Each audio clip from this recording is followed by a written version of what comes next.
La semana pasada, la serie de programas Vidas Académicas en Ingeniería Industrial regresaba con un primer espacio dedicado a la trayectoria del profesor Santiago Aroca Lastra. Recordemos que el profesor Aroca es catedrático de máquinas y motores térmicos e imparte su docencia en el Departamento de Ingeniería Energética de la Escuela de Ingenieros Industriales de la UNED.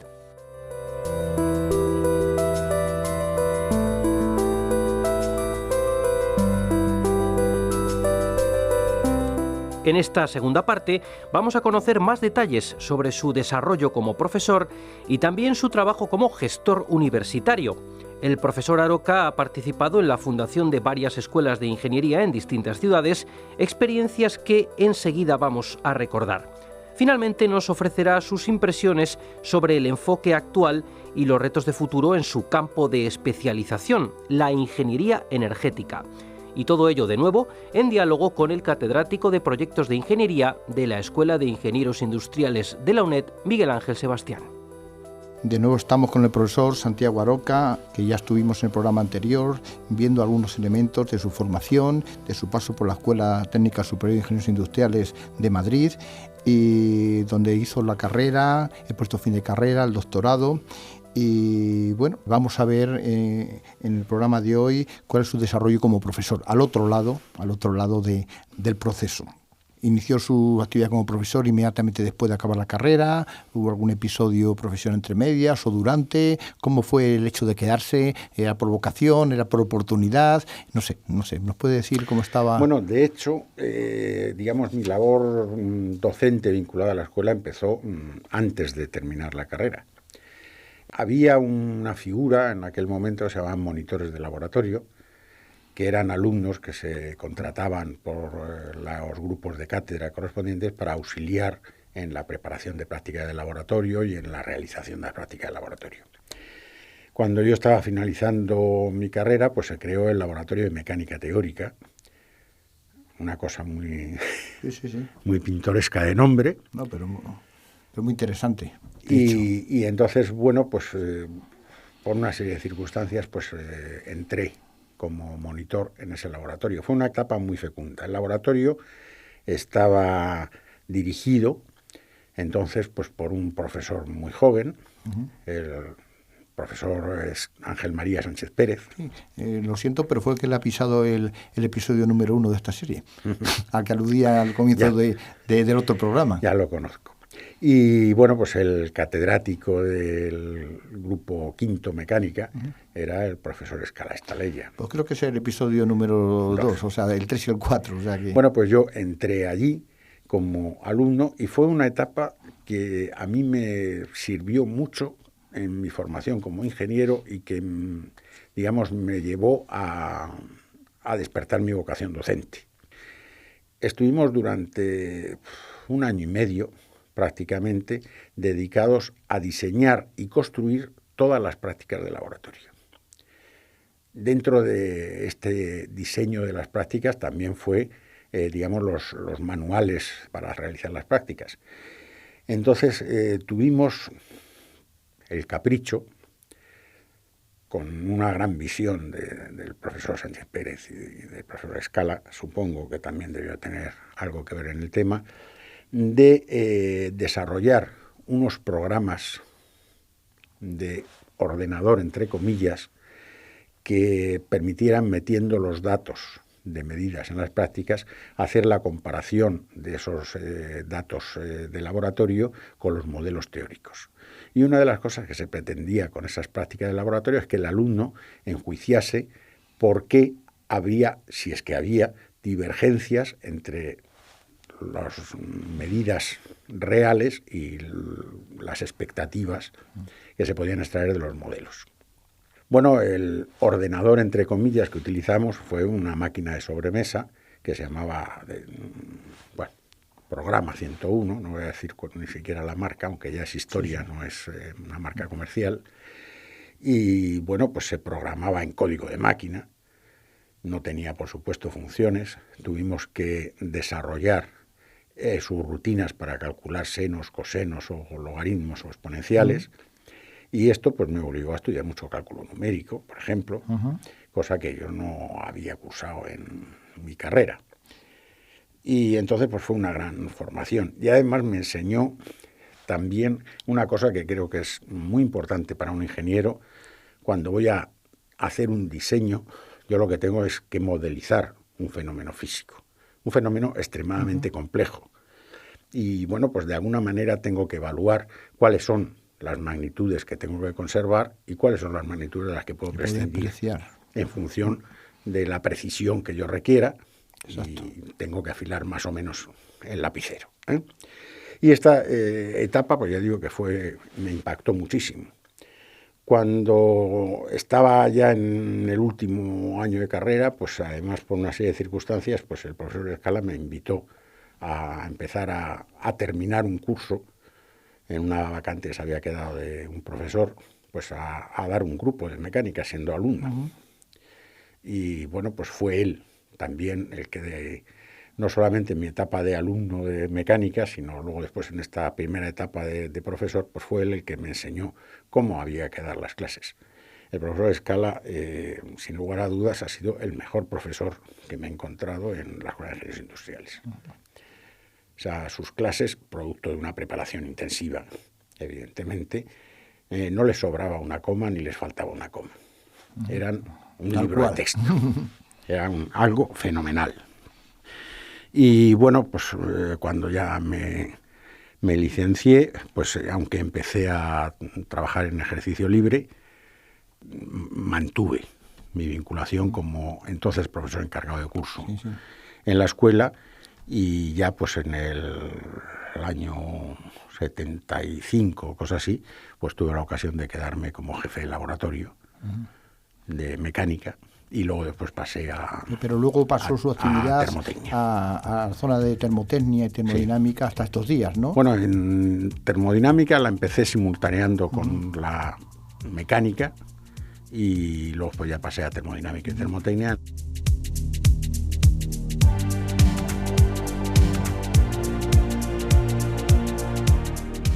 A partir de los años 80 empieza ya a consolidar su figura de profesor, como profesor adjunto, como agregado catedrático en diversas escuelas. Primero Gijón, como profesor adjunto en la Escuela de Gijón, saqué las oposiciones.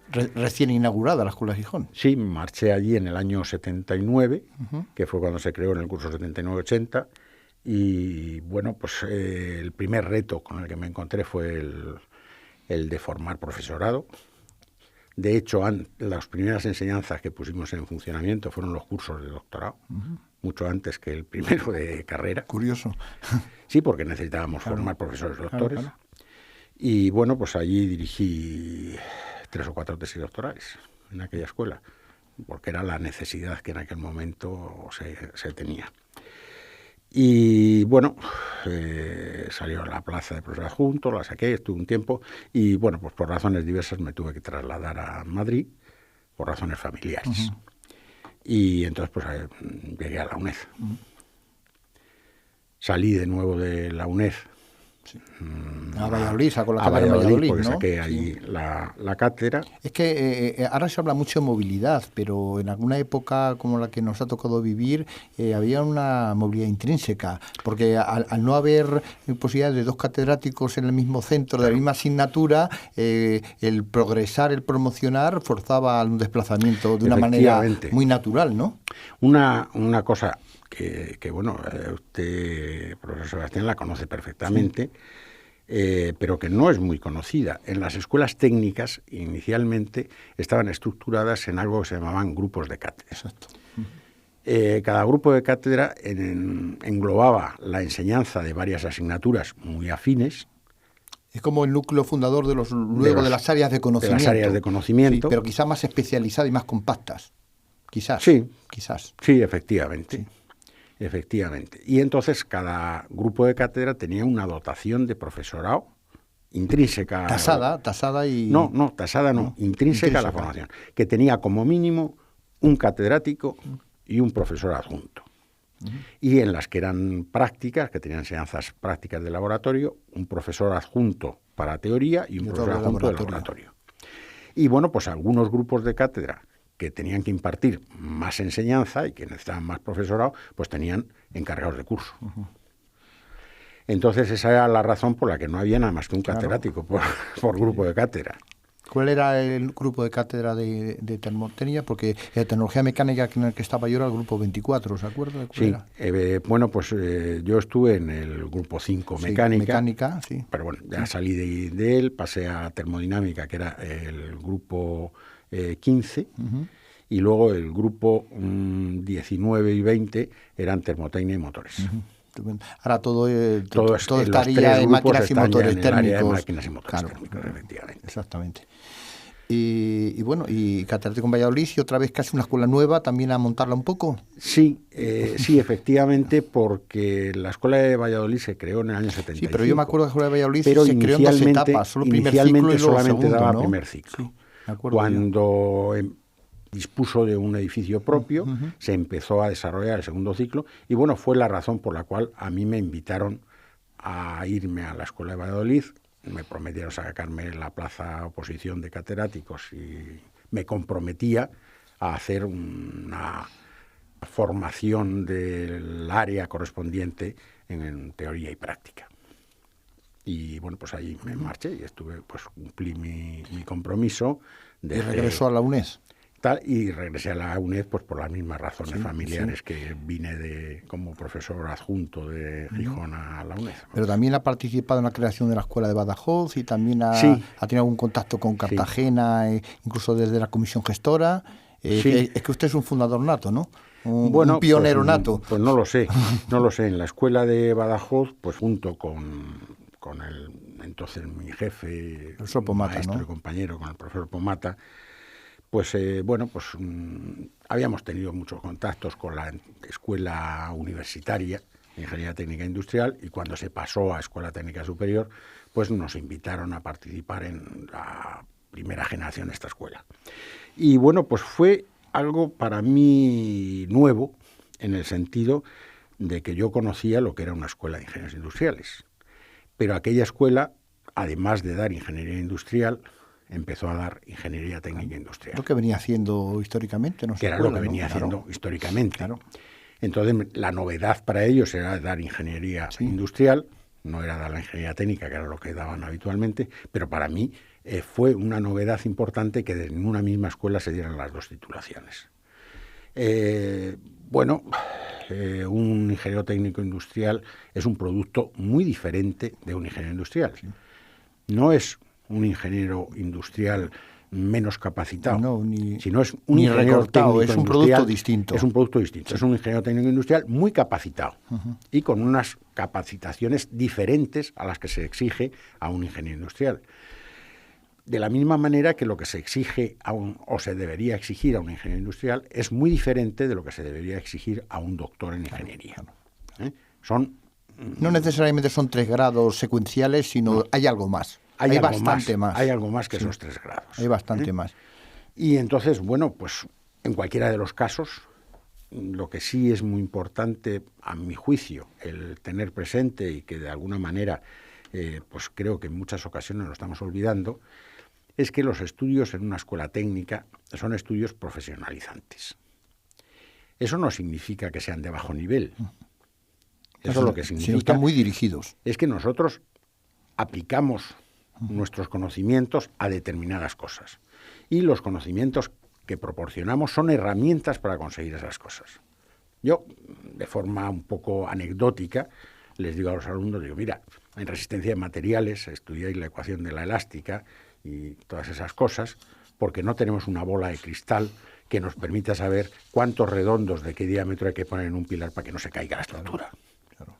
Si eso lo conociéramos, no estudiaríamos ecuaciones diferenciales. Nosotros necesitamos eso. Y estudiamos la termodinámica porque necesitamos saber por qué dan vueltas las turbinas. Si no necesitáramos saber por qué dan vueltas las turbinas, probablemente no estudiaríamos termodinámica. Entonces, creo que esto es importante.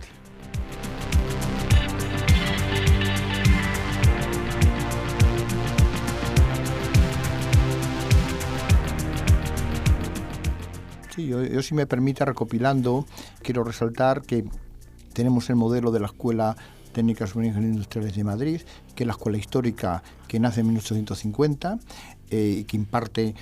Estamos hablando del pasado, ahora es otra cosa, únicamente ingeniería industrial. Tenemos la Escuela de Gijón, que nace para ingeniería industrial completamente exenta de la ingeniería técnica, que era la histórica, pero en dos centros completamente distintos. Tenemos luego el modelo de Valladolid, que nace también separada de la ingeniería técnica industrial en dos etapas, primer ciclo y segundo ciclo, pero separada completamente de la histórica de ingeniería técnica industrial. Y tenemos la de Badajoz, en la que en el mismo centro conviven los dos tipos de titulaciones, que fue un modelo que luego cogió la propia Escuela Industriales de la UNED, que impartimos ingeniería técnica industrial mecánica, eléctrica y electrónica, simultaneando con ingeniería industrial. O sea, caben estos tres modelos en la transición que ha habido en el sistema universitario español desde los años 70 hasta los años 2000 y algo. Y cada una de ellas, como bien dice, con unas características diferentes. Cartagena también era una escuela de ingeniería técnica industrial, ¿no? Sí, efectivamente. Y perteneciente a la Universidad de Murcia, y llega un momento que adquiere las enseñanzas de ingeniería industrial y al mismo tiempo se independiza como Universidad Politécnica. No, se segrega. Después. Se segrega como Universidad Politécnica de Cartagena, que es la situación actual. Universidad Politécnica de Cartagena. Yo en aquel entonces era director de nuestro centro asociado en Cartagena. Y bueno, pues tenía mucha relación por este motivo con la que en aquel momento era la consejera de universidades del gobierno de la región de Murcia, y bueno, pues me encargó la participación en esta comisión gestora de la Universidad Politécnica de Cartagena, dándome la responsabilidad de profesorado y planes de estudios. Y bueno, pues ahí esto nada. Lo tuve durante un año, y cuando la universidad estuvo en marcha, pues lo dejé y me retorné a mi casa, que tenía suficiente trabajo para ello. Y bueno, pues efectivamente también en este caso participaban las dos titulaciones. Y bueno, pues la intención inicial de la Politécnica de Cartagena era, más que el dar formación académica de ingenieros técnicos e ingenieros, el dar un apoyo a las empresas, a la pequeña y mediana empresa de la región de Murcia, de esa comunidad autónoma, que bueno, pues en aquel momento pues estaba tratando de despegar. Y bueno, pues inicialmente se empezó con mucho auge, y ahora, pues como todo en la vida, pues ha habido casos que se siguen trabajando y otros pues que se han quedado un poco más aparcados, porque depende de las personas y de las circunstancias económicas en muchas ocasiones. Y así, sin querer, hemos pasado de su actividad como profesor a su actividad como gestor universitario, que de alguna manera ha desarrollado cargos en la UNED, quiero recordar, de infraestructura, de relación con centros asociados, ser director del Centro Asociado de Cartagena, que posiblemente culmine, quizá el cargo más importante, por lo menos desde mi punto de vista, es ser director de la Escuela Técnica Superior de Ingenieros Industriales de la UNED. Bueno, que complementa esta faceta de gestor a un profesor universitario muy vinculado a estas enseñanzas, porque de hecho ya de manera implícita había desarrollado un cierto tipo de liderazgo y de gestión en otras escuelas, lo que hemos dicho de Badajoz, del mismo Valladolid, el mismo Gijón, pero quizá en la UNED, claro, el cargo ya de director es un cargo muy consolidado y un cargo muy tipificado. ¿Cuál es su experiencia? En Gijón fui secretario secretario de la Escuela de Ingenieros Industriales. En Valladolid fui director de departamento. Incluso la Politécnica de Madrid estuvo adjunto a la Secretaría, ¿no? En la Politécnica de Madrid, en la Escuela de Ingenieros Industriales de Madrid, estuve adjunto a la Secretaría o algo así, o a la Jefatura de Estudios, creo recordar. No, a la Secretaría. A la Secretaría. Y bueno, pues efectivamente la gestión de las escuelas pues no es lo que resulte más atractivo para un profesor, pero hay que hacerlo, profesor. Pero es algo que hay que hacerlo. Y que es muy importante, claro. Que es muy importante, porque para que los demás profesores pues puedan desarrollar su labor didáctica, pues tienen que tener aulas, luces, sillas, mesas, laboratorios, y eso no cae, no se encuentra en los árboles, eso hay que gestionarlo y hay que conseguirlo. Y hay que tener planes de estudios, hay que poner de acuerdo a a todos los profesores para que aquel plan de estudios pues, se pueda articular de una forma más o menos razonable. Y bueno, pues durante mi etapa de director de esta casa, pues me encontré con la puesta en marcha de los estudios de Ingeniería Técnica Industrial. Exacto. Las dos primeras especialidades se pusieron en marcha solamente durante mi mandato, pero la tercera, la de electricidad, de Ingeniería Eléctrica. Se aprobó durante su mandato y se puso en marcha al siguiente, ¿no? Posiblemente. No, se quedó puesta. Quedó puesta ya. Se quedó puesta ya, pero vamos, o sea, partiendo de cero, de la redacción del plan de estudios y la puesta en marcha en aquellos 3 años.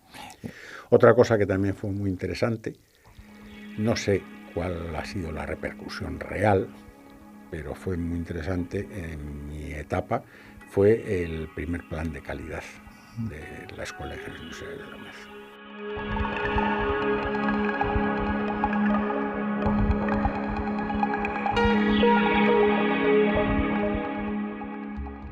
Parafraseando un poco lo que ha dicho antes al referirse de su director de tesis, del profesor Turet, llega un momento que se deja un poco más lo técnico y se adquiere competencias en gestión. Sí. Y eso en la vida universitaria pasa lo mismo. Sí. Realmente profesores más senior, quieran o no quieran, tienen que involucrarse en temas de supervisión, gestión, planes de estudio, porque es una entidad viva que tiene que desarrollarse y alguien tiene que hacerlo. Con lo cual, nos guste o no nos guste, tengamos más o menos vocación, nos vemos abocados a hacer el tipo de desarrollos. Hombre, yo además creo que es muy acertado que seamos los profesores senior los que nos dediquemos a estas cosas, porque esto supone una interrupción importante en la formación. Entonces yo creo que la gente joven tiene que dedicarse a formarse, y nosotros ya somos irredentos. Lo que no hayamos conseguido ya no lo vamos a conseguir de aquí a nuestra jubilación. Por consiguiente podemos perder el tiempo en estas cosas. Bueno, que no, personalmente es una pérdida de tiempo. Creo que cada etapa de la vida profesional tiene unas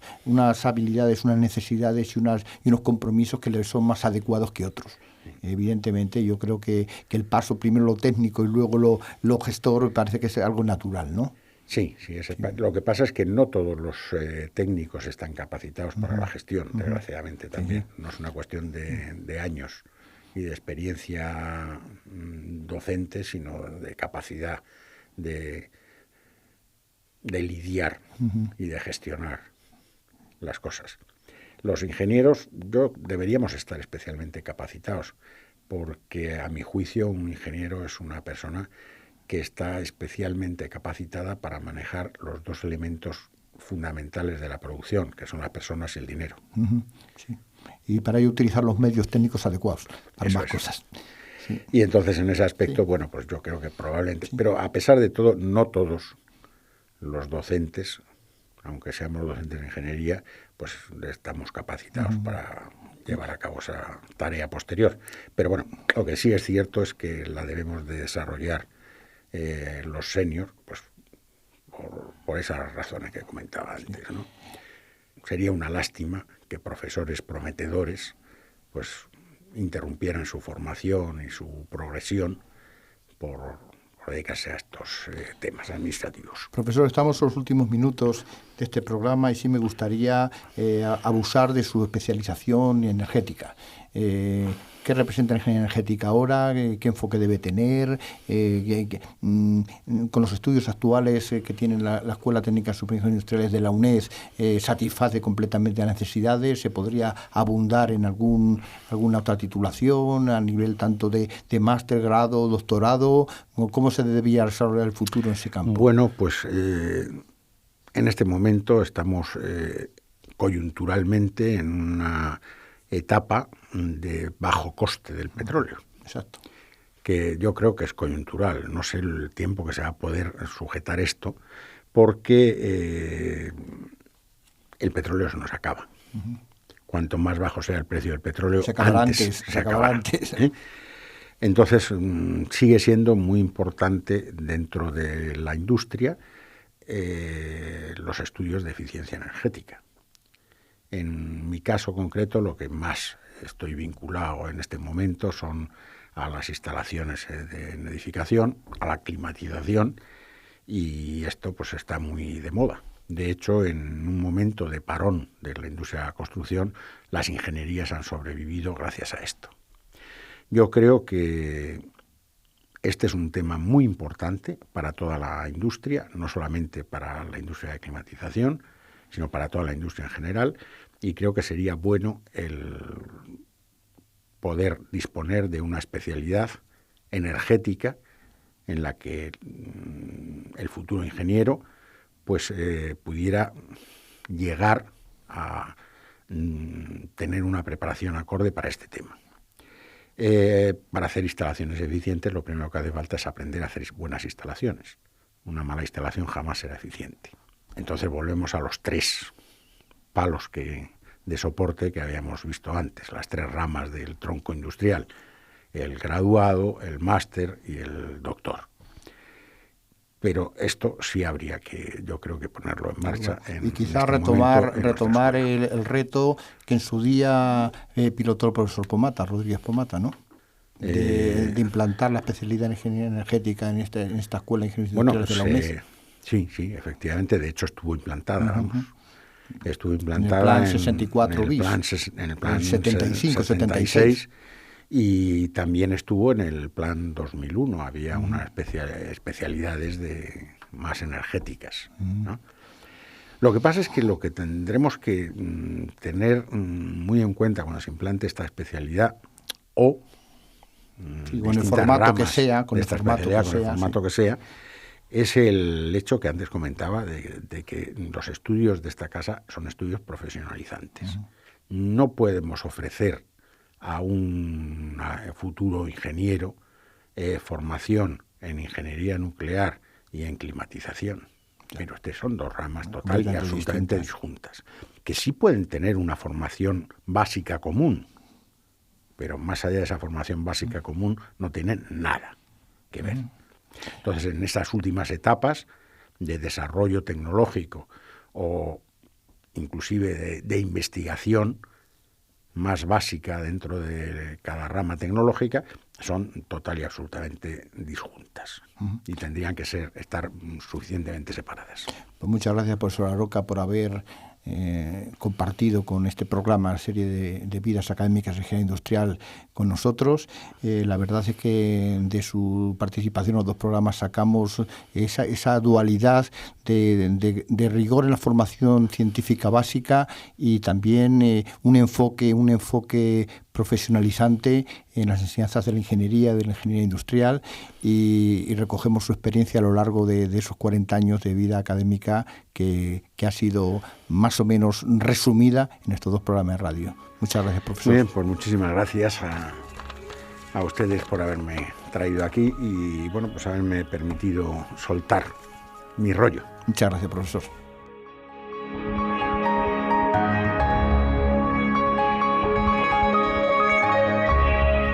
Hasta aquí esta 9ª entrega de la serie Vidas académicas en ingeniería industrial. Próximamente regresaremos con nuevos programas. Los anteriores están disponibles en nuestros canales de internet, canal.uned.es, el espacio de la radio de la UNED en YouTube y los podcasts de Radio Televisión Española.